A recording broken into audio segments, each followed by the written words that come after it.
The reading strategy that I'm going to discuss today is called a picture walk. Why I chose this one is because it's unique in the fact that it's a pre-reading skill. It's something that you do with your students before you read the story to them.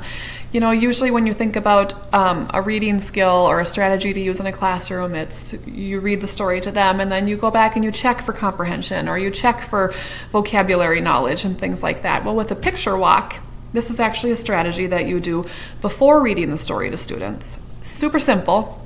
It literally takes like 1 to 2 minutes. It's very quick, but the benefits are so amazing because especially when you think about a classroom of preschool or kindergarten or first, even second grade students, to get 20 plus kids to sit on a rug and listen to a story and be completely engaged and listening to the story and wanting to know what happens, it's really hard to rope everybody in. But the use of a picture walk actually increases students' attention, students' engagement. They just want to listen. They want to know what happens in the story. It's really simple. You're going to start with just showing the students the cover of your book, talking about the title. It's really good to introduce the author and the illustrator and decipher which one did what.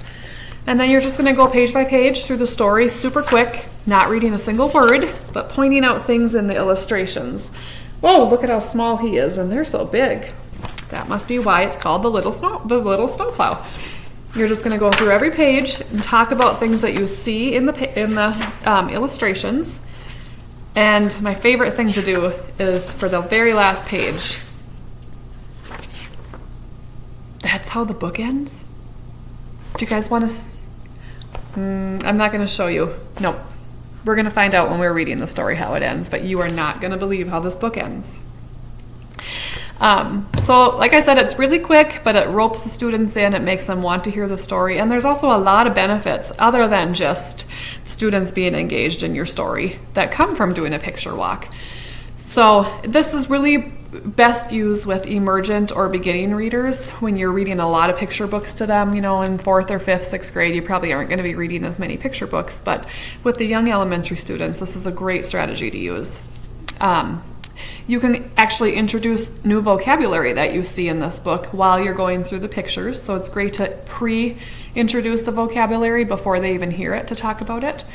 It encourages students to make predictions. So that's maybe something that students aren't really used to doing is, how do you think it's going to end? Or what do you think is going to happen? Doing a picture walk without any of the words is a great opportunity to have the students make predictions or guess what's going to happen. It's proven to increase students' comprehension, which probably has a lot to do with the fact that it increases students' engagement and attention so that they're listening so much better, so then they're comprehending what it is you're reading. It teaches students about all kinds of different parts of the book, so the cover and the pages, and this is the order that we go left to right, and then we turn the page and we go left to right again. It shows the students as you're showing them the pictures that is actually how you read a book. Cool thing about it is it activates schema for kids, so you can relate what you see in the pictures to things that they've seen in the real world. So they can relate book to self, like, oh, this is snow. I live in Minnesota. It snows here. In fact, it's snowing today, you know. They can just relate things and activate prior knowledge. Show students that picture clues can help you read. Even if you can't sound out a word, use the pictures. The pictures can help you actually figure out what the words are saying in the story, even if it's a word that you're stuck on and you don't know what it is. And it helps the students connect words to pictures. So when they're reading through this and they see that he had to wipe his windshield, but he kept plowing, well, it's snowing. So of course he has to keep his windshield going because it's snowing, you know. So they're able to relate the text to the pictures that they're seeing. So I'm going to take you on a picture walk, okay? So just make believe that you are a kindergartner. And we are going to read a book, and it is called The Little Snowplow. Look at the cover of this book. Look at that snowplow. Look at that pile of snow. I would say that he is the little snowplow. He's a lot smaller than that pile of snow, isn't he? This book, The Little Snowplow, it was written by Laura Koechler. She's the author of this story. So she's the one that put all the words on the pages that we're going to be reading. And it says that this book was illustrated by Jake Parker. Illustrated. Who remembers what it means to illustrate a book? Yeah, the illustrator is the one that makes the pictures.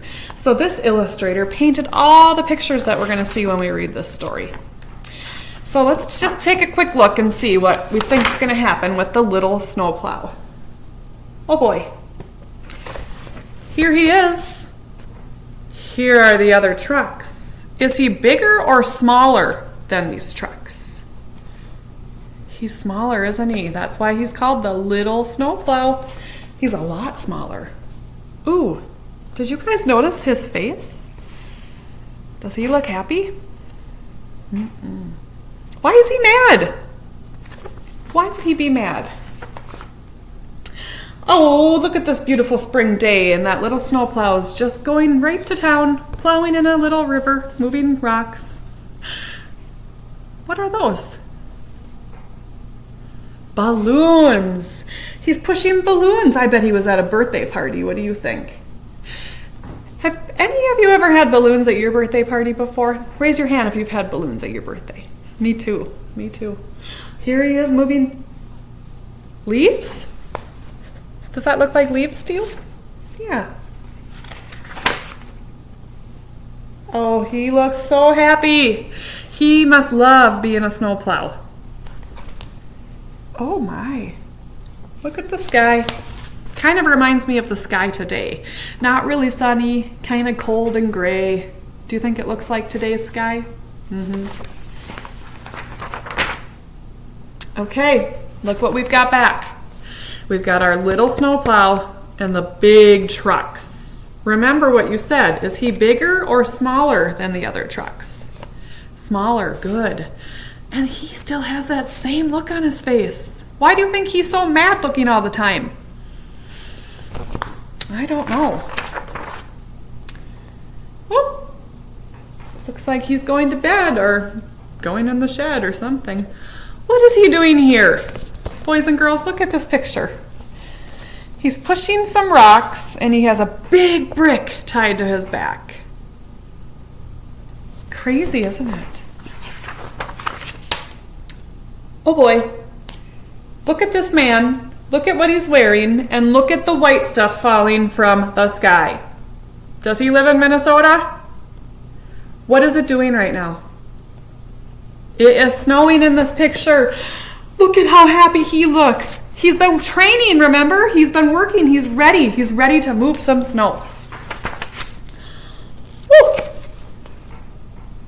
Look at all that snow. This must take place in Minnesota, huh? Look at all that snow. Oh, here he comes. I wonder if he's still crabby. I hope he's coming to help. What do you think?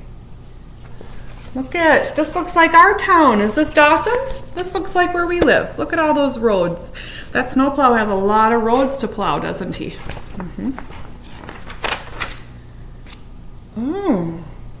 This does not look good to me. This looks like a lot of snow.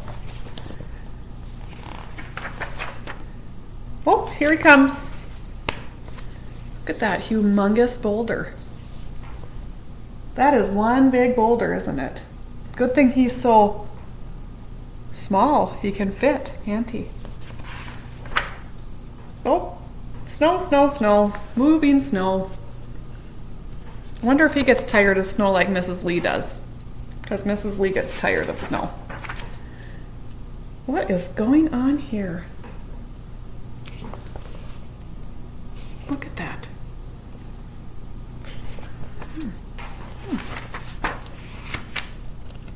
Well, he looks happy, so something good must happen. He still looks not happy, though. Oh, that pickup. That truck needs an attitude adjustment, doesn't it?